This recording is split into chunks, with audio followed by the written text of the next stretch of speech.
নেপালের অন্তর্বর্তীকালীন প্রধানমন্ত্রী হিসেবে নিয়োগ দেওয়া হয়েছে সাবেক প্রধান বিচারপতি সুশীলা কার্কিকে। দেশের প্রথম নারী প্রধানমন্ত্রী হিসেবে শপথ নেওয়ার পর কার্কি আপাতত 25টি মন্ত্রণালয়ের দায়িত্ব নিজের কাঁধে নিয়েছেন। তার কাছে 25 জন মন্ত্রী নিয়োগের সুযোগ থাকলেও তিনি আগের প্রধানমন্ত্রীর মতো কোনো ভুল করতে চাইছেন না। 15 জনেরও কম সদস্য নিয়ে ছোট একটি মন্ত্রিসভা গঠনের চিন্তা করছেন তিনি।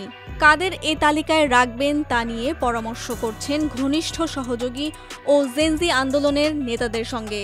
এছাড়া 2 দিনের মাঝেই বড় বড় সিদ্ধান্ত নিয়েছেন তিনি।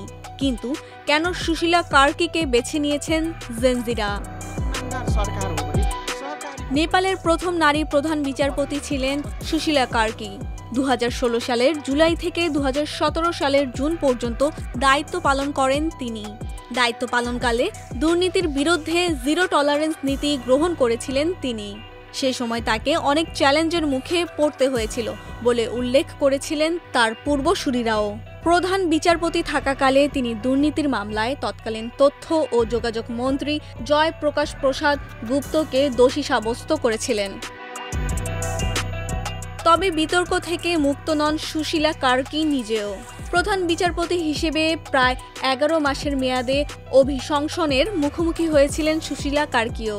অভিযোগ ছিল তিনি পক্ষপাত দুষ্ট রায় দিয়েছেন। নেপালের বিরাটনগরে জন্ম নেওয়া 73 বছর বয়সী এই নারী লেখাপড়া করেছেন ভারতের বেনারস হিন্দু বিশ্ববিদ্যালয় এবং নেপালের ত্রিভুবন বিশ্ববিদ্যালয়ে। এরপরই যোগ দেন আইন পেশায়। বলা হয় সেই বয়সে একজন নারীর পক্ষে আইন পড়া এবং আইন অনুশীলন করা অস্বাভাবিক ছিল।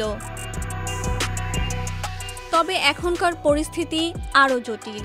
আর এই অপ্রত্যাশিত ও অন্তত প্রতিকূল পরিস্থিতির মধ্যেই তিনি দেশটির অন্তর্বর্তীকালীন সরকারের নেতৃত্ব গ্রহণ করলেন। বিক্ষোভের সময় 19 জন নিহত হওয়ার খবর পাওয়ার পরের দিন সুশীলা কার্কি বানেশ্বরের বিক্ষোভস্থলে গিয়েছিলেন এবং হাসপাতালে চিকিৎসাধীন আহতদের সঙ্গে দেখাও করেছিলেন।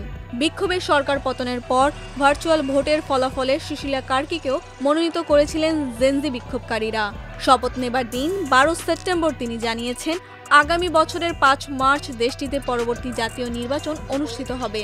এরপর 13 সেপ্টেম্বর কার্কি কিছু অভ্যন্তরীণ বৈঠক করেন এবং 3টি হাসপাতালে গিয়ে আন্দোলনে আহত তরুণদের সঙ্গে দেখা করেন।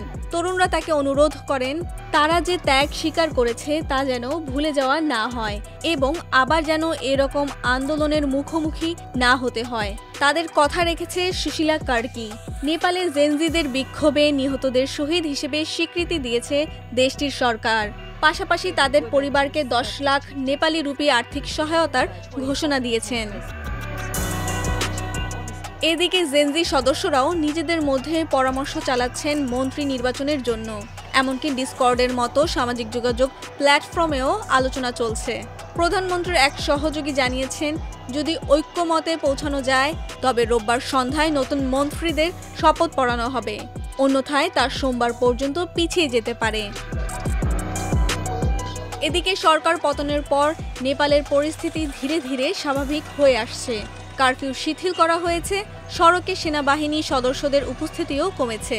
কাঠমান্ডুর পরিস্থিতিও শান্ত দেখা গেছে, সেখানে দোকানপাট খুলেছে। নতুন প্রধানমন্ত্রীকে অনেকেই স্বাগত জানিয়েছেন। দেশটির মানুষ অশান্তি পেছনে ফেলে সামনে এগোতে চাইছেন।